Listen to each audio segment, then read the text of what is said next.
Cuando al profesor Hanseli, del que os he hablado, le entrevistaron porque se hizo muy famoso, en una de las entrevistas de radio le hicieron una pregunta normal. Su respuesta fue singular. Estamos hablando de un fisiólogo puro que se pasó 25 años en laboratorios. No estamos hablando de un místico, no estamos hablando de alguien, de un filósofo, no estamos hablando de un gran humanista, hablamos de un biólogo puro. Le preguntaron, profesor Selly, ¿qué es lo que podemos hacer en una sociedad tan distresada? El distrés es el estrés negativo, como el de Margarita, el que daña. ¿Qué podemos hacer en una sociedad tan distresada para bajarlo? Contestación de Hanseli: ganarse el amor de su vecino. ¿Cómo es posible que este hombre fuera capaz de intuir cosas que se han descubierto muchos años después? Parte de la genialidad de él.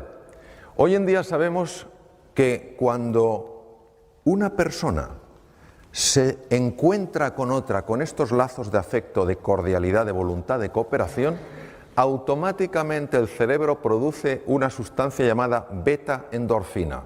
Es un analgésico natural potentísimo. Capaz. Es como si tuviera algo y dijera, vuelve al centro, que te estás yendo. Capaz de reducir el dolor físico. Se sabe que es real, se sabe que es beta-endorfina real, no es algo imaginario, porque se bloquea con naloxona. Es decir, verdaderamente está bloqueando una molécula, es decir, el ser humano en el encuentro experimenta menos dolor. Imaginaos el impacto que tiene esto en medicina. Tiene un impacto tremendo. Yo trabajo en un tema con niños con patologías malignas y esto es una cosa que estamos trabajando muchísimo. Hasta qué punto el encuentro, el sentirte apoyado, etcétera, verdaderamente tiene un impacto en la reducción del dolor, ¿no? Bien, pero lo siguiente que tampoco sabía el doctor Selly, pero lo intuyó, fue que cuando dos seres humanos tienen esa voluntad de encontrarse, esa voluntad de cooperar, esa voluntad de colaborar, se libera en sangre una hormona llamada oxitocina. Las damas que estáis aquí diréis, esta hormona es mía.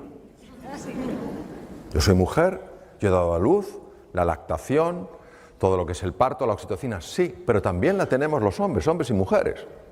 La oxitocina es la hormona que se llama la hormona del amor, porque cuando tú te conectas con un ser humano, amistad, amor romántico, amor filial, lo que quieras, agape, amor como elección, la oxitocina protege naturalmente contra la enfermedad. Es un protector, por ejemplo, un protector del corazón y baja las cifras del LDL, del Low Density Lipoprotein, el colesterol, digamos, que se llama colesterol malo. Este es uno de mis maestros, el profesor Richard Davidson, dirige el centro más sofisticado en el mundo de imagen cerebral en relación a estados de silencio, estados meditativos, etc. Y él ha demostrado a través de un ejercicio, se llama Meta, un ejercicio muy utilizado en el mundo del Namaste, que cuando una persona visualiza, como decías tú, Blas, visualiza el afecto, primero hacia sus seres queridos, luego a los menos queridos, y hace lo que puede con los nada queridos, pero hace ese esfuerzo. Él ha observado, es el primer científico en el mundo que lo ha podido observar, ha observado que la parte anterior del cerebro, que si os acordáis es la que se bloquea cuando la amígdala se activa, ¿os acordáis? Pues resulta que empieza a crecer en grosor, aumenta la neuroplasticidad, la formación de nuevas neuronas y es capaz entonces de neutralizar el miedo. Luego quiere decir que el antídoto natural del miedo es el amor, no es el valor. Es el amor. Cuando la amígdala, que estaba activada, se desactiva, la parte anterior del cerebro puede funcionar bien. Claro, esto tiene unas implicaciones enormes. Porque quiere decir que una persona que se siente amada, que se siente querida, es una persona que intelectualmente va a funcionar mejor. Y una persona que se siente humillada, que se siente avergonzada, que se siente empequeñecida, intelectualmente va a funcionar peor, porque esos estados de ánimo están afectando al funcionamiento de su cerebro. Estas otras cosas las que se ha demostrado, otros investigadores, que cuando una persona se siente amenazada, los dos lados del cerebro no se llevan bien.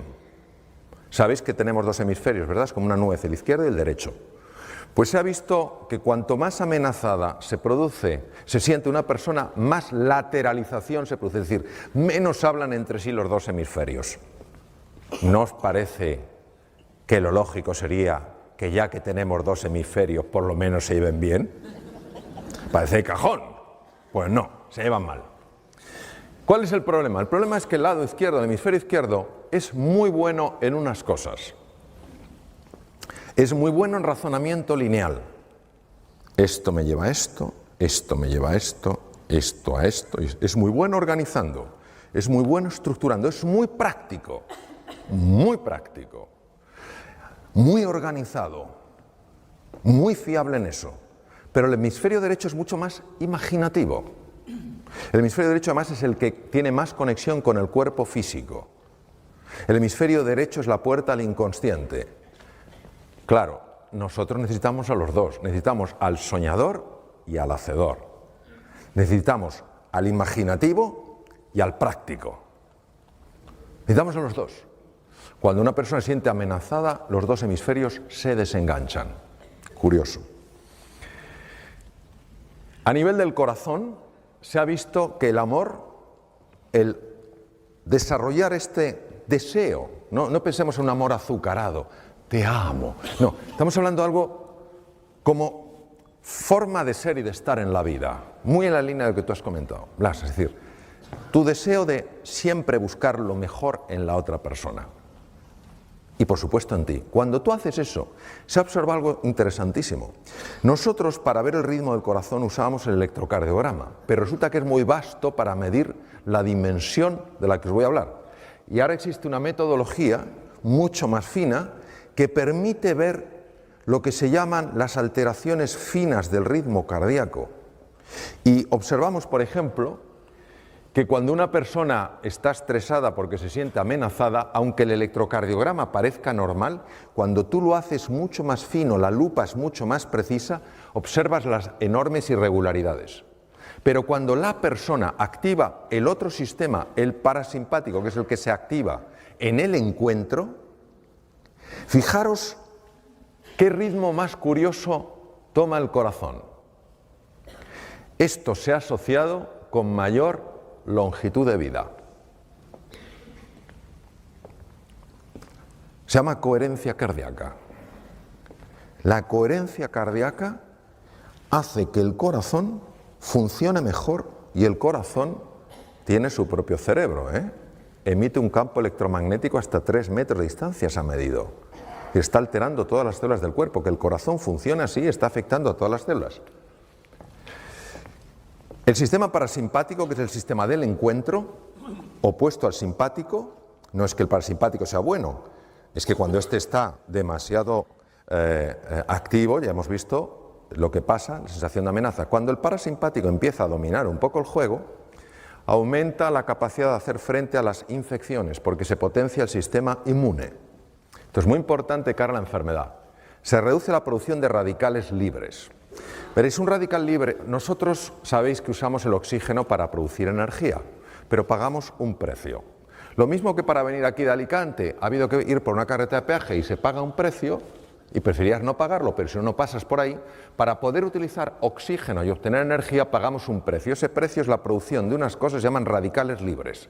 ¿Qué es un radical libre? El radical libre es una molécula muy inestable que le falta un electrón y necesita robar el electrón. ¿Cómo roba el electrón? Bombardeando otras células para robarle los electrones.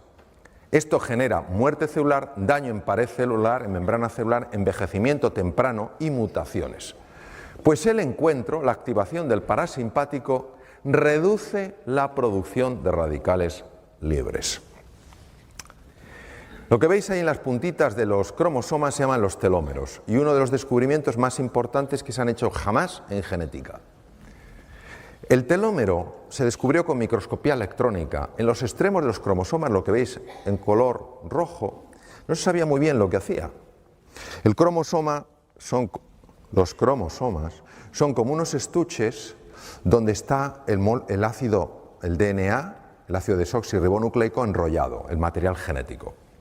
Cada vez que una célula se divide, tiene que duplicar los cromosomas para que a cada célula hija vaya el mismo número de cromosomas. En ese proceso el telómero se adelgaza. Si el telómero se adelgaza más allá de un cierto nivel, la célula ya no se puede reproducir. Si no se puede reproducir, una vez que esa célula llegue a su tiempo de vida, se muere.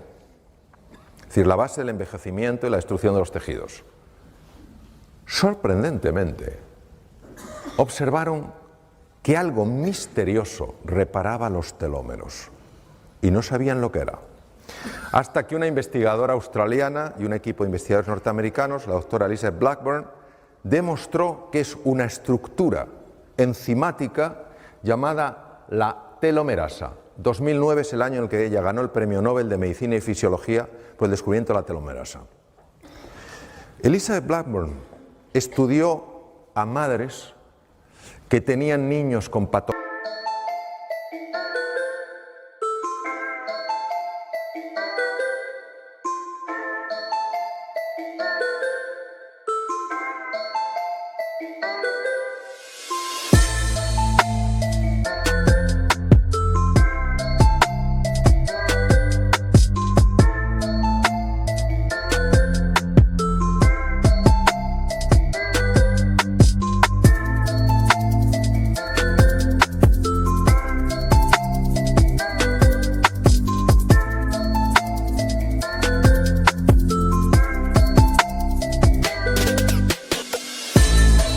Cerebrales que exigían una atención constante. Algunas de estas madres tenían la ayuda de sus maridos, de la comunidad, pero había algunas que estaban totalmente solas haciendo frente a ese desafío. Habían volcado toda su vida en el cuidado de su hijo, de su hija, que había nacido así, ¿vale? Localizó a estas madres que se sentían solas en su lucha. Les extrajo sangre y midió tamaño de telómeros y cifra de telomerasa. Tamaño de los telómeros era muy bajo, cifras de telomerasa bajas. Esto, la implicación, es un acortamiento de la vida. ¿Entendéis por lo que he explicado? Se le ocurrió que a todas esas madres que ella había localizado de motu propio, ponerlas en contacto para que hablaran, para que pudieran compartir sus penas y sus alegrías, para sentirse comprendidas. De nuevo la presencia del encuentro, del amor. Meses después, Elizabeth Blackburn volvió a sacarle sangre. Los telómeros tenían longitud normal y la cifra de telomerasa se había normalizado. El centro más importante del mundo de investigación en monos, el mono que se utiliza ahora es el macaco, que es el mono que parece que ha hecho la mili, porque tiene el pelo como rasurado así, ¿sabes? Por el chimpancé ya prácticamente no se utiliza, lógicamente. Entonces, el centro más importante del mundo está en Estados Unidos. Hicieron la prueba de separar a monitos de sus madres y de sus familias y criarlos solos. Los monitos se volvieron muy agresivos y bloquearon la expresión de dos genes. Bueno, un montón de genes, pero de dos familias de genes. La familia de genes que protege de las infecciones, el sistema inmune, cada vez estaban malos, cada 2 por 3, y genes que afectan al desarrollo de la inteligencia del simio. Era la primera vez que se documentaba que la falta de afecto tenía este impacto. Entonces eligieron una pareja de monos ya adultos muy cariñosos, muy achuchones, como vosotros los de Cambi, de abrazo. Entonces pusieron a esos monitos que no habían expresado genes de la inteligencia de simio ni genes del sistema inmune a interaccionar con estos monos amables y cariñosos. Meses después, estos monos habían transformado su conducta, mucho más sociables, los pequeños, más sociables, pero es que además les sacaron sangre y vieron que ahora sí expresaban los genes de protección del sistema inmune y los genes de desarrollo intelectual del macaco, que hace que resuelvan cosas que si no, no pueden. Impresionante. Es decir, nunca es tarde para amar y nunca es tarde para esperar un efecto del amor. No importa el pasado que una persona haya tenido. Ahora vamos a hablar de la importancia del silencio.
¿Por qué es tan importante el silencio?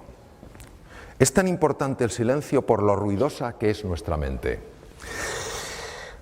Descartes, siglo XVII, padre de la filosofía racionalista, un hombre muy reconocido. Hay un joven filósofo, también francés, al lado de Descartes, era un don nadie, hoy todos le respetamos inmensamente, Blaise de Pascal, Principio de Pascal, que tú de eso sabrás un montón. Principio de Pascal, fijaros lo que dijo Pascal. He descubierto que toda la infelicidad del hombre deriva de una sola causa, su incapacidad para mantenerse en quietud en su habitación. Y uno se pregunta, ¿de qué habla? Nuestra mente condicionada busca el control, el estatus y la posición porque se siente separada de todo. Y esa sensación de inseguridad, que no es la inseguridad del ser humano, es la inseguridad de la mente que maneja, que se llama mente dualista o condicionada, hace que para conseguir sentirse segura, se busque con desesperación el estatus, la importancia, el reconocimiento, y ahí es donde entra la rivalidad, porque es una mente con una idea escasa del universo. Entonces, si yo quiero algo, te lo tengo que quitar a ti. De aquí viene la rivalidad.